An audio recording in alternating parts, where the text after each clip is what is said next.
Mr. Elizondo, what is your last position with the federal government? Sir, I was the Director of National Program Special Management Staff managing a White House Special Access Program on behalf of the National Security Council. How would you characterize UAPs? An enigma, sir, and a frustration. We're talking about technologies that can outperform anything we have in our inventory. And if this was an adversarial technology, this would be an intelligence failure eclipsing that of 9/11 by an order of magnitude. Are there classified Department of Defense materials related to UAPs that you believe could be safely disclosed to the public without compromising national security? Yes, sir, I do. I would never, ever try to endorse providing some sort of information that could compromise what we call a blue force technology or capability. But I do believe there's a lot of information regarding this topic, and I've been very vocal about it, that should be shared not only with the public, but most importantly, with members of Congress. Are you familiar with my friend David Grush? Absolutely, sir. I had the privilege and honor of working with him myself several years ago at U.S. Space Force. Last year, as you know, he testified that the U.S. has run a multi-decade UAP crash retrieval and reverse engineering program. Would you agree with that? Yes, sir. Are there UAP programs operating without proper congressional oversight? 100%. What are they? Unfortunately, sir, I would have to have that conversation in a closed session. I know you said that, and a lot of people are frustrated with those kind of answers, but we're asking those kind of questions so you all know what the heck we're up against. You also mentioned in your opening statement that the Pentagon's Public Affairs Office employs a psychological operations officer as the singular point of contact for UAP-related inquiries. Why the heck would they do that?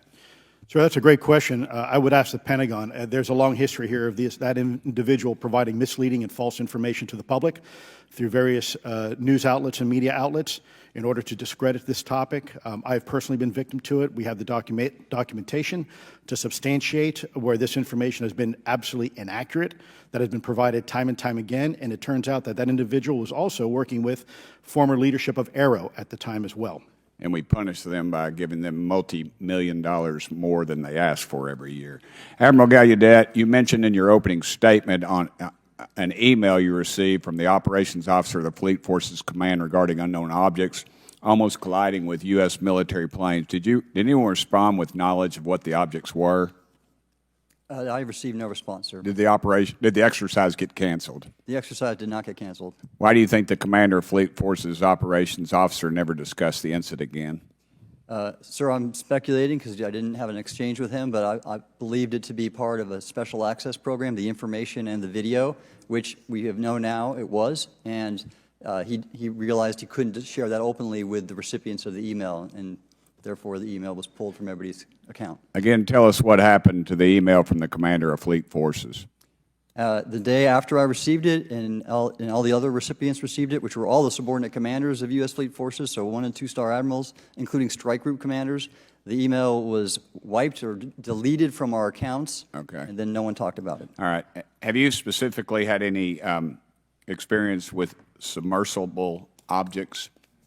Sir, I've no personal experience, but I've had witnesses on submarines come to me and say they've seen on sonar data. Correct. Okay. Yeah, how would you characterize those, and how do they move?